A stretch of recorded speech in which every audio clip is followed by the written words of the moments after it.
Sejam todos bem-vindos. Bom dia para você, bom dia para todo mundo ligadinho no Igreja em Saída, começando mais uma edição do nosso programa. E como você pode perceber, hoje um programa especial. Viemos até o Santuário Frei Galvão, santuário dedicado ao primeiro santo brasileiro, já que hoje fazemos memória ao seu bonito legado, à sua bonita história, a esse bonito exemplo de devoção e de fé, dedicação à nossa igreja, que é Santo Antônio de Santana Galvão. A festa está sendo preparada já há tanto tempo, a gente já mostrou aqui no Igreja em Saída, a novena que começou no último dia 16, tem sua festa hoje e que segue com programação até domingo, a gente fala mais sobre isso, mas festa que nesse ano traz o tema Frei Galvão, Peregrino da Caridade, refletindo o lema da oração de São Francisco, onde houver desespero, que eu leve a esperança, ou seja, em sintonia com esse chamado do Papa Francisco, para que sejamos todos peregrinos da esperança durante esse ano jubilar.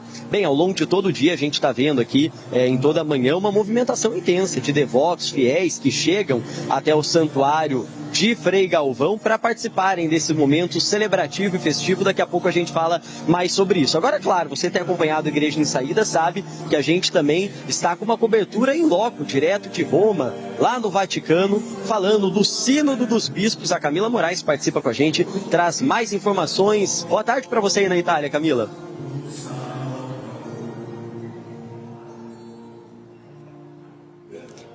Oi, Guilherme, bom dia para você, bom dia para todo mundo que está acompanhando a Igreja em Saída. Nós estamos aqui acompanhando a reta final do Sínodo sobre a Sinodalidade. Hoje é um dia livre, porque as pessoas estão debruçadas estudando já o documento final, a exortação apostólica que deverá ser publicada como fruto da Assembleia do Sínodo. Então hoje é um dia que todos estão lendo, estudando e vendo se é isso mesmo que vai ser publicado. Amanhã, no final do dia, deverá ser feita a votação para aprovação desse texto. E é um texto que vai englobar diversas realidades da igreja no mundo todo. Então vai trazer aí a realidade da preparação para os futuros padres, o papel do bispo, o papel das mulheres, a igreja no pós-secularismo. Então, assim, são muitas realidades. A realidade da África, da Ásia. São temas muito pertinentes, delicados, mas que a igreja tem que falar. E um desses temas que vai ser abordado e foi abordado aqui também nas reuniões do Sínodo foi sobre a proteção e a tutela de menores. Esse é um assunto que o Papa Francisco tem falado bastante, tem se preocupado com essas realidades. A tutela de menores é a proteção dos menores e o Papa Francisco quer dar visibilidade para a causa dos diversos abusos que já aconteceram ao longo da história da igreja. E é interessante porque o Papa Francisco fala que a primeira responsabilidade é do bispo diocesano. Então, quando acontece um caso de abuso, o bispo diocesano deve ser o primeiro a saber dessa realidade. E depois disso, então, procurar aí as vias legais, civis, criminais, mas também, sobretudo, em primeiro lugar, a via da igreja. O Papa Francisco tem falado muito sobre esse assunto e foi, inclusive, uma pauta aqui na Assembleia do Sínodo. Mais cedo eu estive com a jornalista Mircele Medeiros e ela trabalha em um organismo da Diocese de Roma que trabalha exatamente com a tutela de menores, com esse processo que é feito dentro da Igreja Católica. E ela falou para a gente sobre essa preocupação do Sínodo e dos participantes do Sínodo em relação a esse assunto. Vamos ver o que nos disse a jornalista Mircele Medeiros, que inclusive é vaticanista. Vamos ver. Um assunto que o Papa sempre tem tratado é da proteção de menores. Eu queria que você explicasse como isso impacta na Diocese de Roma, mas também na Igreja no mundo todo. Bom, o Papa Francisco, ele disse desde o início do seu pontificado, tanto que ele criou uma comissão, a Comissão da Tutela de Menores, né, que hoje é um organismo do Vaticano que lida com a prevenção de abusos, né, e o Papa Francisco promove leis mais rígidas para que essas pessoas que cometeram esses crimes, porque é um crime gravíssimo, hediondo, sejam devidamente punidas, não só do ponto de vista eclesiástico, mas do ponto de vista civil. Inclusive, há um incentivo para que as pessoas denunciem essas pessoas, que sejam elas leigas, sejam elas padres, sejam elas freiras, para as autoridades civis. Então, é um incentivo que ele dá, porque ele entende que é um contra-testemunho a igreja não fazer isso. E esse departamento, ele passa também por um processo de investigação. Então, as denúncias chegam, há uma investigação. Como é esse processo todo até chegar no diagnóstico do que realmente aconteceu? Na verdade, a Comissão para a Tutela de Menores, né, que o Papa Francisco criou durante o seu pontificado, pontificado, né, que já é resultado de uma série de reformas que começaram com Bento XVI. Papa Francisco, na verdade, ele leva adiante de uma maneira muito mais forte, serve justamente para dizer, olha, isso aqui é real. A gente não está inventando isso, a gente não precisa mais jogar para debaixo do tapete. Chega de acobertamento, o Papa Francisco fala isso claramente.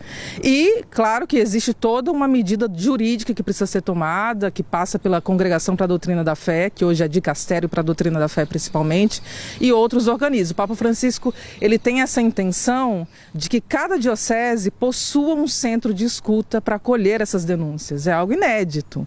Então as pessoas, elas não precisam mais recorrer ao Vaticano para denunciar esse tipo de coisa. Elas agora, pelo menos essa é a ideia do Papa Francisco, ele espera que isso aconteça em todas as dioceses, que as pessoas elas tenham acesso diretamente à sua igreja local e possam apresentar que são vítimas, né, desses crimes cometidos por parte de membros da igreja.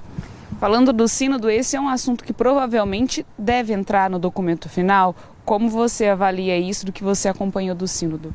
Sem dúvida nenhuma, já no início do sínodo, né, nas primeiras plenárias se falou sobre isso, né? A gente sabe que o Papa Francisco, ele lida com isso de uma maneira muito, digamos assim, como tem que lidar, né? De maneira muito veemente, ele quer que isso acabe realmente e ele está se aproveitando do sínodo, que é uma ocasião onde representantes da igreja inteira estão presentes, justamente para dizer, ei, vocês também precisam me ajudar nessa empreitada, né? Eu não posso fazer isso sozinha, não é somente em Roma que nós temos que ter essa preocupação, mas a igreja do mundo todo precisa se unir contra isso que está acontecendo.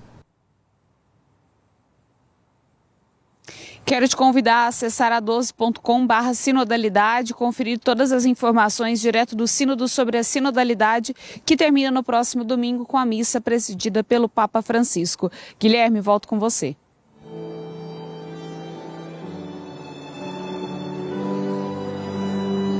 Obrigado, Camila, pela participação, obrigado também pela cobertura em todos esses dias aí no Vaticano, trazendo essas notícias aqui para o Igreja em Saída. Antes de encerrar o programa de hoje, eu vou chamar duas amigas aqui para pertinho, porque a gente tem que mostrar o devoto de Frei Galvão nesse dia especial. Eu tô aqui com a Carol, que veio de Manaus, né, Carol? Primeiro, conta o pessoal de casa, vale a pena confiar na intercessão de Frei Galvão? Com certeza, vale muito a pena. E a Dália, conta outra coisa pra gente. Você veio de Goiás, já conhecia o santuário, mas é a primeira vez que tá vindo para participar mesmo da novena, das missas. É especial, né? Tem 17 anos que eu venho, mas só que a gente pega as pílulas e vai embora. Mas eu falei que agora eu vou participar direto. Vale a pena demais, muito bom. Vieram com mais gente ou veio sozinha? Vim sozinha, com Deus e Nossa Senhora. Aliás, veio pra festa da padroeira e ficou por aqui, né? Vim pra festa da padroeira e fiquei por aqui. E a pessoa, eu vim hoje aqui por uma surpresa, porque eu falei que vinha, mas na rua a mulher me chamou para vir assistir uma missa e eu vim, não sabia que hoje era o dia dele. É muitas graças a Deus, muito obrigada. Pois é, bênção é graça. E a Carol veio sozinha ou tem mais gente com você aqui? Eu vim sozinha de Manaus para agradecer a uma cirurgia que a minha mãe fez nos joelhos. Então aproveita e manda um beijo pra mãe que deve estar acompanhando a TV Aparecida. Mãe, beijo, viu?